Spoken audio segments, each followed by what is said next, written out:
The soldier sprayed down the wrong rookie, not knowing she was the base's new admiral. The training field had grown still. Even the wind seemed to hesitate under her presence.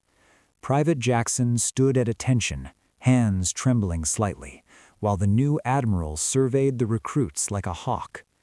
She didn't need to shout. She didn't need to punish. Her mere presence conveyed the full weight of command. Every soldier knew that the rules were no longer suggestions, they were law. "Everyone," she said, her voice calm but carrying across the entire field, "listen carefully. Today was a lesson in discipline, not in shooting, not in running drills, in judgment, respect, awareness." Her eyes swept the line of recruits. No one dared shift uncomfortably. She paused at Jackson, just long enough to make the point clear. Mistakes had consequences, but the right attitude could still redeem them. Jackson swallowed, taking a breath he didn't know he had. His training up to this point had never prepared him for this level of authority. He had been trained to lead by fear, by loud commands, by aggression, but she led with presence, with patience, and with control. The Admiral then walked along the training course, demonstrating with proper execution of each drill, not because she had to, but because she wanted every recruit to understand excellence. Every movement was precise, every step purposeful. Soldiers watched wide-eyed as she corrected minor mistakes with a glance or a subtle gesture. The morale shift was immediate. Where there had been arrogance, there was humility. Where there had been distraction, there was focus. And Jackson, standing in the back, realized the depth of his error. He had underestimated a leader who didn't need to prove herself to anyone. By the end of the exercise, the recruits performed with newfound precision. Jackson's posture had straightened. His eyes were no longer wandering. He had learned more in one confrontation than in months of drills. The Admiral paused, looking over the field, and allowed herself a small nod, not to reward, but to acknowledge that the lesson had landed. She hadn't spoken loudly, and she hadn't punished anyone, but everyone understood the point. Leadership isn't given, it's recognized. And from that day forward, no soldier on that base ever confused presence with power or underestimated the quiet authority of someone who carried the rank before it was even announced. The sun hung low over Fort Sentinel, casting long shadows across the training field. The day's chaos had settled into a quiet that felt heavier than any drill. Soldiers moved with a new awareness, their boots crunching the dirt in measured rhythm, eyes alert. Private Jackson stood at attention once more. This time, it was different. There was no arrogance in his posture, no bravado, just awareness of the weight he had underestimated. The new Admiral approached. Her steps were calm, deliberate, each one carrying authority without a single raised voice. She stopped before Jackson, her gaze steady, piercing, but not unkind. "Private Jackson," she said, voice carrying over the field, "you misjudged a superior. Mistakes happen. What matters is how you respond." Jackson swallowed. "Sir, I understand, ma'am. It won't happen again." The Admiral nodded once. Enough. She didn't humiliate him, didn't dwell on his error. Instead, she turned and addressed the entire base. "Every soldier here must understand one thing. Respect and awareness are as critical as any weapon. You may carry the best guns, the fastest jets, or the strongest armor, but if you misread command, misread authority, or misjudge presence, all of that means nothing." Heads nodded. Soldiers straightened. A lesson had been delivered without anger, without spectacle, yet it resonated louder than any drill or shout.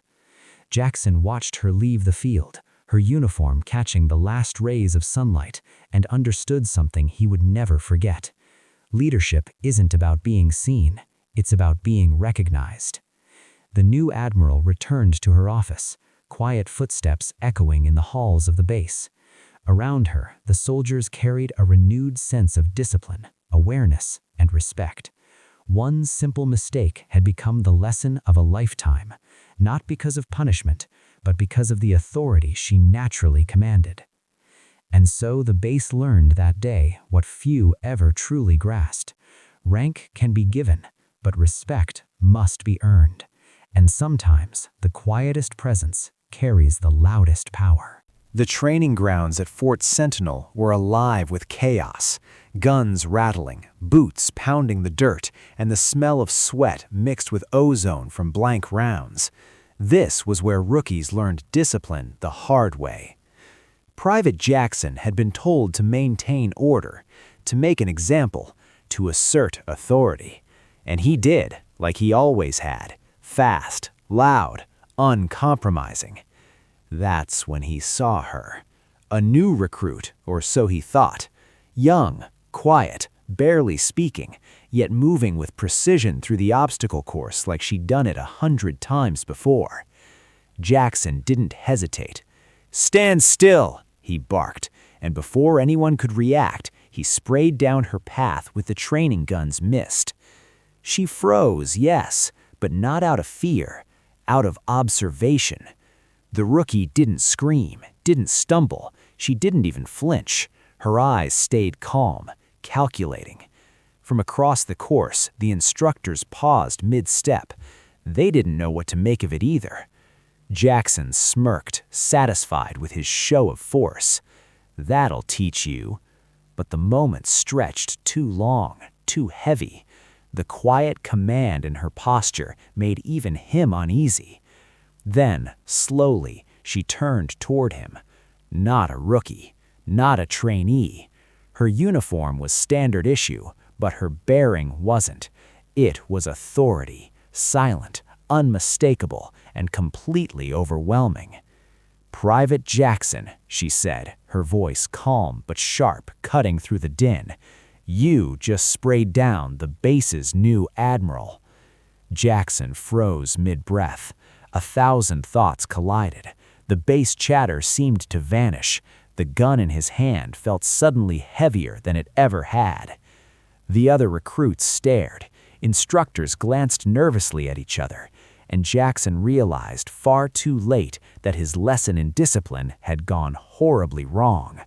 The rookie wasn't just observing now, she was calculating, and everything about him, the arrogance, the impatience, the assumption, was about to be tested.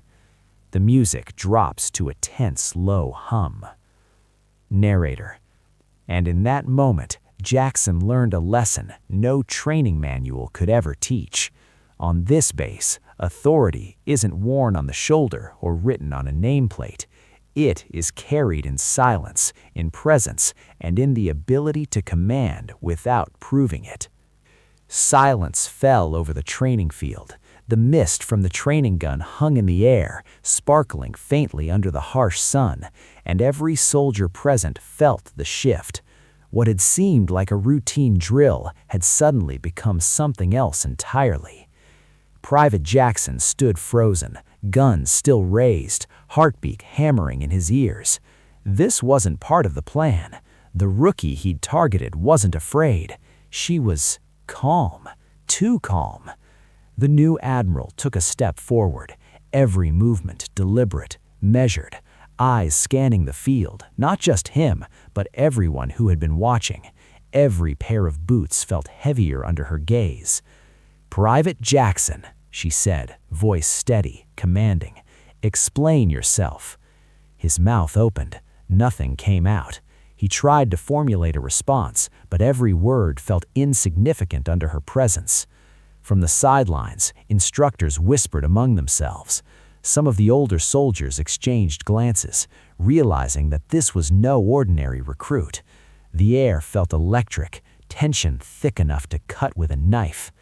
"Sir," Jackson finally managed, his voice cracking slightly, I thought she was a rookie. The Admiral tilted her head, assessing him. She didn't raise her voice. She didn't scold. She simply said, "Assumptions are dangerous, especially when you misread authority." A ripple went through the field. Jackson's mistake was clear. He had misjudged not just her rank, but her capability. She could have easily ended the drill, or worse, made an example of him, but she chose restraint. The other recruits began whispering, realizing that the new admiral wasn't just leading by rank, but by presence. Every step, every word, every silent calculation communicated control and power. Jackson lowered his training gun, shame burning his cheeks. He had learned, in seconds, the weight of underestimating someone who didn't announce themselves, someone who let the consequences of their own actions speak instead. The admiral walked past him, scanning the other recruits, assessing their posture, discipline, and attention to detail. She didn't linger on Jackson. She didn't need to. The message had been sent, loud, clear, and unforgettable.